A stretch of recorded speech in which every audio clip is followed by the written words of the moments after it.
Look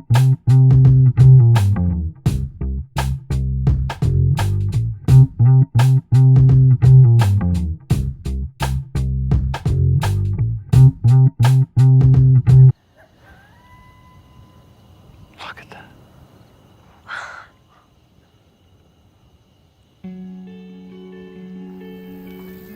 Welcome. There they are. How could I? Look at the back, you guys. It's friends. That's right. New York changes so fast. It's more like the cells in your body. Like everything just turns over every few years. Yeah? Then you come to a place like this. I'm grateful for great friends, for health, for my own and for my children. I think there's something wrong with my dad. Like he's crazy? Worse. Do you have a gun in the house? Hey, you gotta have a gun, Mel. It's life in the desert. I'm healthy. My kids are healthy. My house is nice. My neighbors are nice. Everything is just nice. It worked! And I hate it.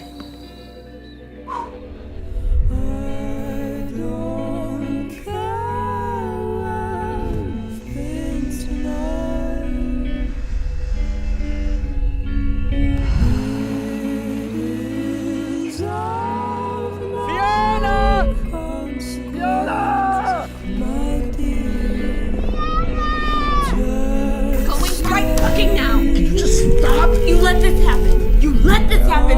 Put it down. Hey, stand up slowly. No. Just let him go. I'm leaving right now. Shots fired. Shots fired. What the fuck are you Get in the room. Get in the room. Go way down. Stay back. The grown-ups are thinking.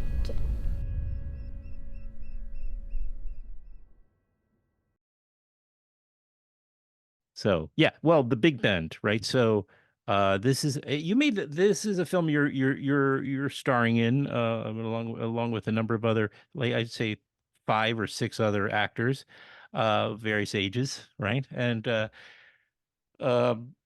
you actually made this. It looks like it was made a couple of years. This is very typical for an independent film, that a film it takes sometimes a number of years. In this case, actually only about 2 or 3, right? To kind of get it out. Yeah. Get it out in the world. But It did. It's yeah, we made it. Good God, when did we make it? We made it in 21. yeah, 20 right before the pandemic. Wow. Oh, okay. I didn't realize. Right. Yeah, right before the pandemic. And then I made another movie in the pandemic called Edge of Everything, which I'm also proud of, which ironically is premiering in LA same night as this in Oh different my gosh.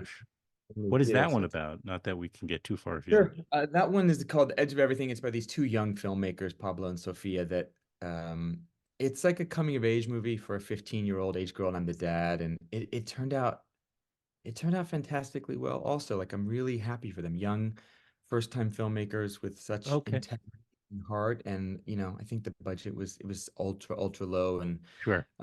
similar thing in the pandemic they shot it, and so it turned out really great. And it's like sort of the first time where I'm a teenager's dad, and I think we did a great job avoiding telling that story of that stuff without it being tropey. Like I thought we did a really good job of making it and honoring the girl's experience to finding herself. Like there's tropes, and there's as frequently I'm always struggling with is like, and I've told some people, I was like, look, there are cliches, and before you shoot down a cliches are cliches because they happen frequently, and the trick is to not let it be a trope, or not how do you fill it so that it's as honest and complex as possible, but true, you know what I mean?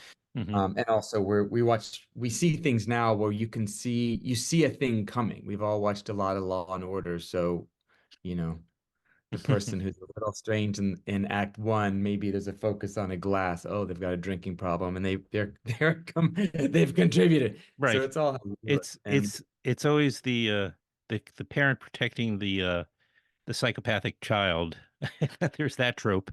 There's definitely certain creators that Yeah.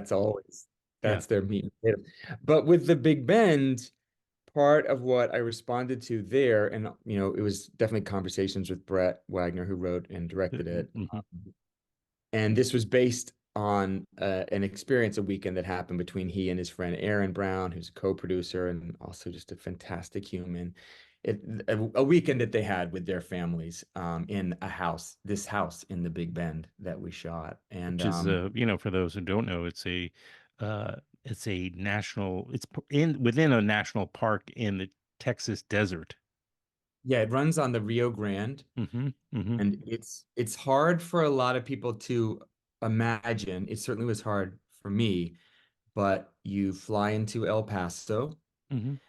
which is also on the Rio Grande, and you drive 3.5 hours in a two-lane in the middle, nothing around desert, and you go through Marfa, which is a very cool town that now has become an artist thing and has been used as a background for series and stuff like that. Mm-hmm. Mm-hmm. And for like another hour and a half at least. So you are really in the middle of nowhere and incredible scenery, which is something that the film captured really well. I think it's hard to capture. Absolutely. Sometimes it's hard to really feel the essence of something when it's still so beautiful and beatific. And a lot of independent films, use that as the background. But this one, Paul Atkins, our DP, he really managed to capture it. And it's not all just arbitrary drone shots or something like that. Um, but when Brett and I first started talking about it, so in the story, my character and my wife's character, the excellent Virginia Cole, are dealing with the fact privately that I have a deadly cancer diagnosis, and we don't want to tell it. You don't want to tell everybody, and we, including our kids, obviously, but our friends as well. And when Brett and I talked about that, and especially in terms of couple dynamics, what we were interested, things that we responded to, what we were interested in telling, how to handle it, even the reveal that something was wrong. There's a scene where I'm looking in the mirror and brushing my teeth, and I have a very subtle scar, and it's just me looking at it. Nothing is hit on the head, Subtle? and it's I didn't think it was subtle, well, but don't let me it's not interrupt. in other movies. It You would might be not know like what it's about. That's true. yes, and in other movies, like it's a thin line. It's not like stitches and scars and blood and scab. It's very sort of Right. simple. And in the scene, there's no talk, and I'm not sobbing or something ridiculous. I'm just sort of going through the mundanity of brushing my teeth and looking at my thing. You know what I mean? Yeah, It's yeah, one of yeah, the sure.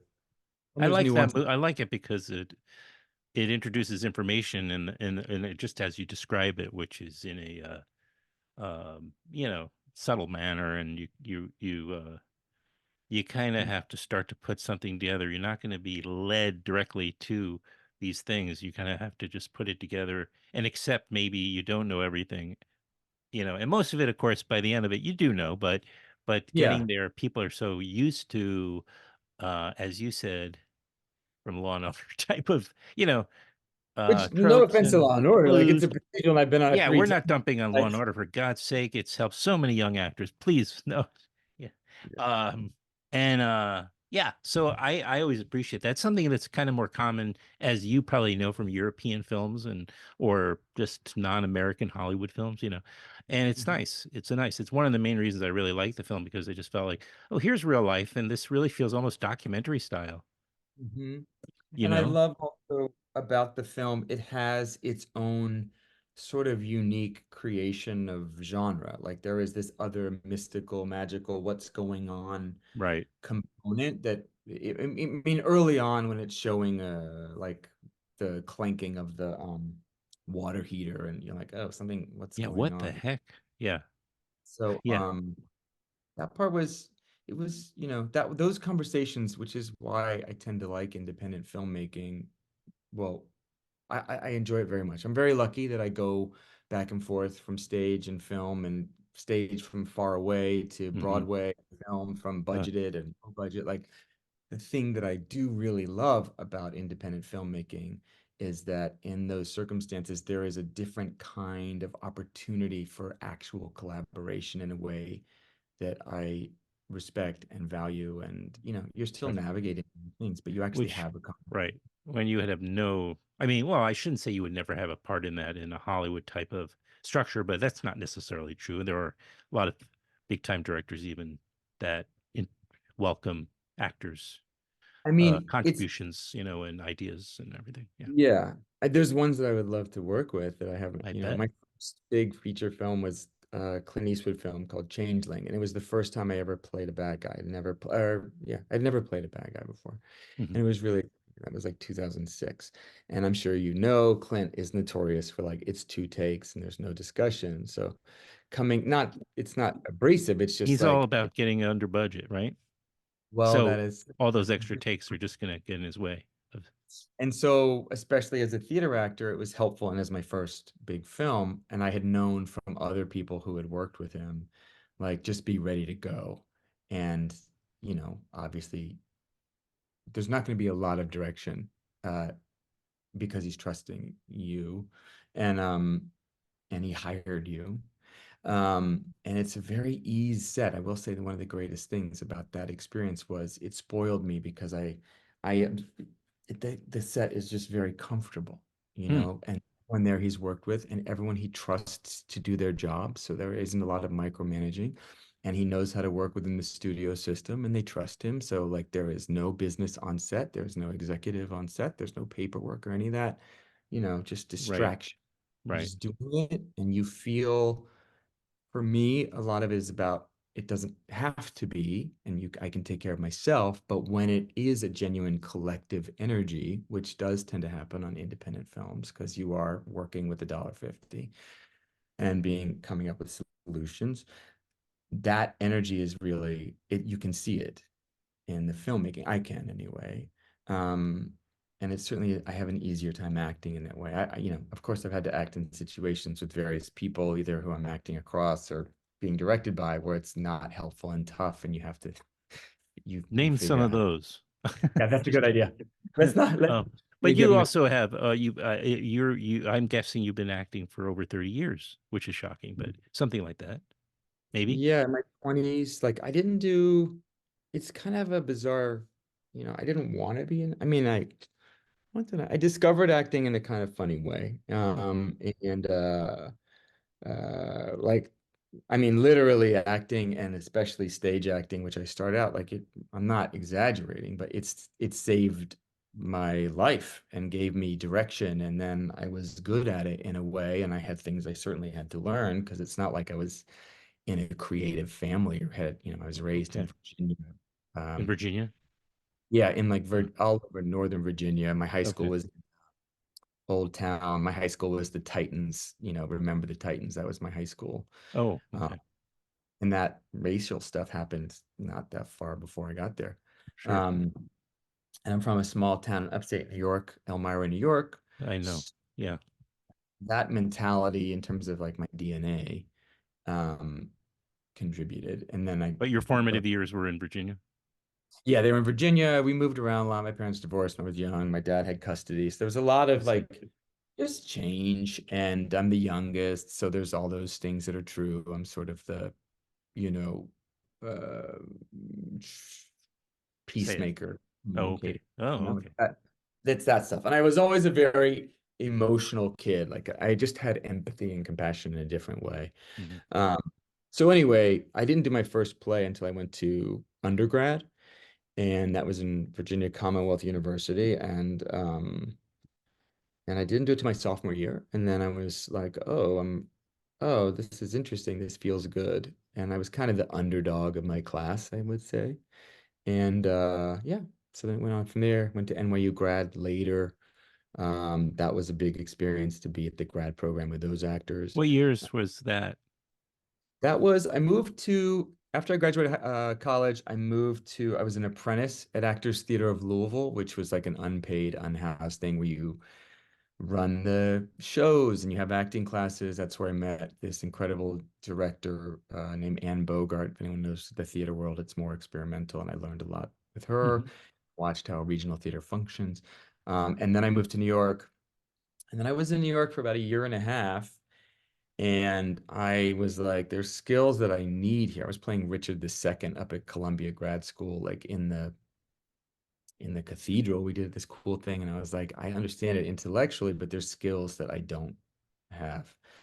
And anyway, on a complete whim, I didn't know anything about NYU grad. They said someone said like, "Oh, it's a," and I did a bunch of plays, like when you could do off Broadway plays on Fourth Street before it became, I played Eric Menendez with Steve Belber, Lyle as a playwright, and Oh my all this. God. And anyway, I was like, I'm working 4 jobs and I'm doing these plays at night and Right. we got it in the Times and I got a nice mention, but I need more training and also, um, I need some way of getting access towards something.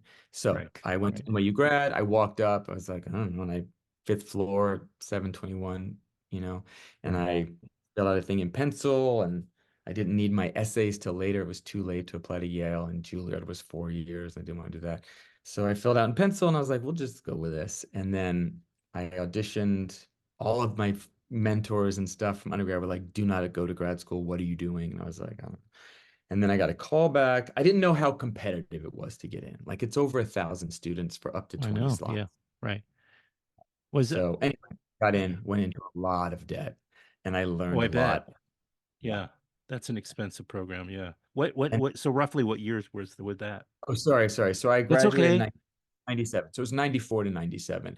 My 94. class had some people, like a lot of the people in my class went on to be great writers and produce, like Sam Catlin, who did Breaking Bad, and Preacher, and Glenn Kessler, who did Damages, and then I forget another one, and then Jeffrey Whitty wrote Avenue Q. But my class had an amazing other, like Saul Williams. I don't know if you know who that is, but Saul Williams is more than an artist. He's a fascinating poet. He got this movie Slam in our right when we were graduating. It's about a poet. Uh-huh. Uh, and uh and then I'm trying to figure out who's still acting that you might Well, it's um okay. I only asked actually, Jason, because I was married and when my then wife, she was like 8 months pregnant, and she was accepted into that same program, and I mean, is ended up getting a I mean, it was one of these really bizarre things where she she got go or no, she couldn't go. she She went. went, she Who went. was that? It actually like, well, I hope she's not watching. Uh-oh. Because Okay. no, it was fine. It's a long time. It's ancient history now. This would have been though in Later. 2000 and yeah, four, something like that. So and so what was her name? The woman who that icon legendary Zelda. Zelda. Zelda Chandler. They just did this Yes, huge yes. honor. She was still there. Who's She there? was oh yeah, alive These and two well. books that just came out that are amazing, and that was nice. I got interviewed for one of them. She was growing up in Virginia. She founded Arena Stage. I don't know if this is interesting for people. I know this is about film, but just bear with me. So Oh yeah, the Big Bend eventually. We'll come for a circle. he Don't worry. founded the Arena Stage. There was a whole regional theater movement in the 60s because there wasn't professional theater around the country. She Right. founded Arena See, it was formative to me growing up. When I went there to see Sure. plays, I was like, I really like this. For the longest time, the largest amount of success I could possibly imagine was being in a company of actors at a theater, which for the most part doesn't exist anymore. The idea Right. of being in a company where you all know each other and you're changing things up. You're playing different. You're stretching. Hmm. Um, and so she was an amazing speaker, like a Yeah, that's true right. Right. speaker. Yeah. She wasn't the best director or teacher, but there are very few actual creator inspirationalists who it's not just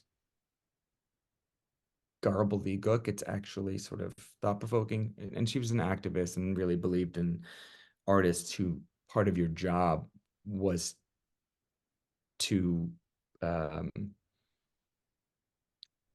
be socially active in a way, Hmm. mostly Hmm. art. You need to be conscious and to be like a functioning member of of offering change and reflection, which you obviously do when you're acting. But Mm.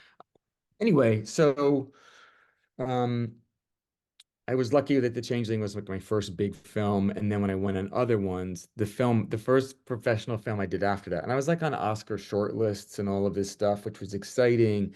And a friend of mine had been on the shortlist and then nominated the year prior, so we were talking about that process, and then it didn't happen.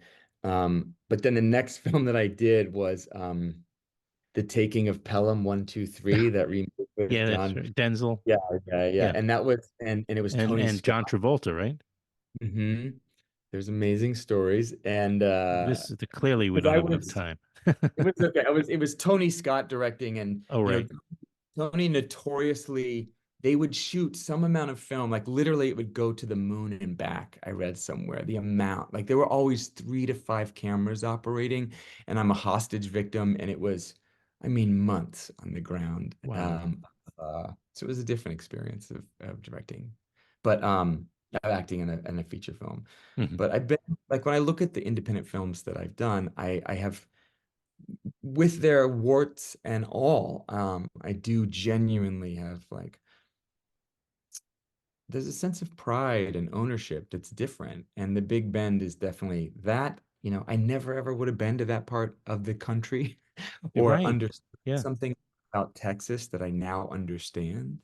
Hmm. Um, and that degree of collaboration, which also, when you're out there, and it was in the summer because that was the only thing that worked scheduling wise, and I forget how many days it was, but like 3 weeks.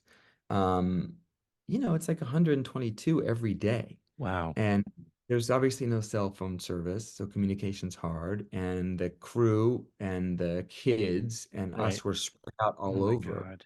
Yeah.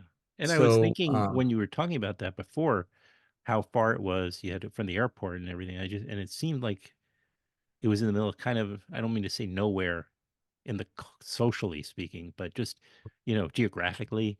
And I just feel like, wow, how inconvenient for a movie set. Like you want to be close to commerce and, supplies and resources and Wi-Fi in your case.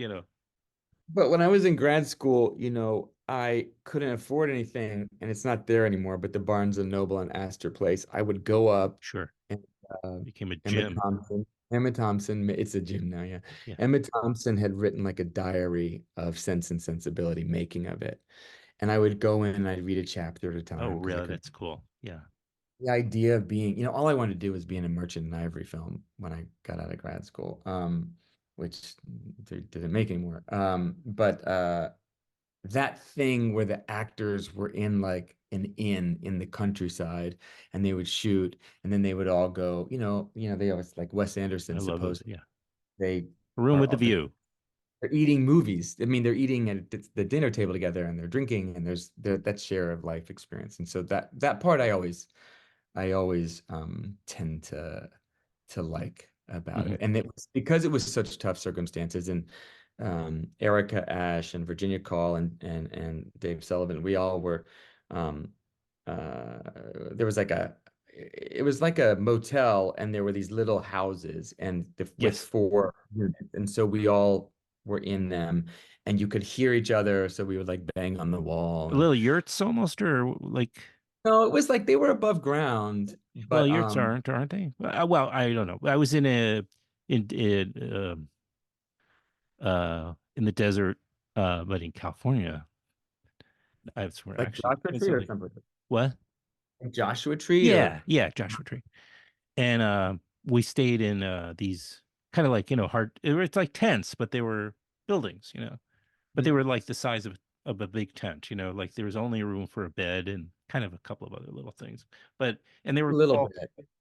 But like there's things in the desert where, like uh, there was a baby scorpion in my bed one night, and they had said, like, shake out your sheets, and you couldn't, when you came in late at night, you didn't want to have the light on outside your door because the bugs were so oh, intense. significant that, like, if you open the door to get into your Oh, room, right, of which and course. then running, turn the AC on, like they would all come in. And it Sure. was just, and there would be also, like, not joking, like serious spiders on the doormat. Oh So my it was, gosh. and Virginia was pregnant in real Right. life. Oh, right. Yes, that's handled in the film. Yeah. Yeah, it had to be written in because Yeah. also what happened was after the first week, we shot. Well, I just want to say something that was pretty interesting to me. The very first shot of the film is like it's long. It's more lengthy in terms of seeing the drive on in the middle of the desert than I think a lot of studio films would allow. And it's one of my favorite things because it sort of requires you, it doesn't sort of, it requires you to slow down and accept the film on the film's terms in a way, you know. And when Virginia, the first scene we happened to shoot because of a situation, the first scene we shot in the film was a sex scene with Virginia and I in the bunk bed, Mhm. um, which is one of the scenes I'm also kind of really proud of because it was important to Virginia and I. Same thing, to find the love and the humor in this couple and the frustration in this Mhm. couple in an honest way. So that sex scene I think is really funny and sweet and honest and even like I remember like whatever like she asked me to get a shower afterwards because I stink and we're like what do you want to do with the cum like let's I hate when they never deal with it so she's like we wipe it up and I say whatever there's just things I have there's things that drive me crazy I'm saying this they're the same as you coffee cups that are empty suitcases with nothing in them brushing your teeth with no spit. They're these dumb things. I'm like, if we're doing real life, like let's do Yeah. it. But if Yeah. we're Yeah. in a sitcom, we don't have to do it. But can we Right. just do it? So I forget my point. But it was the those kinds of I'm things that enjoying the kind of the what is it? Just sort of a uh, not free associations, but I like the kind of natural flow of the conversation. Just to make sure people know the Big Ben. And I also, will it be on like or what is the and status of the film right now in terms of how people can see it? well, right now they're doing these like week long sittings. There just was one in New York that we So did it's up in theatrical.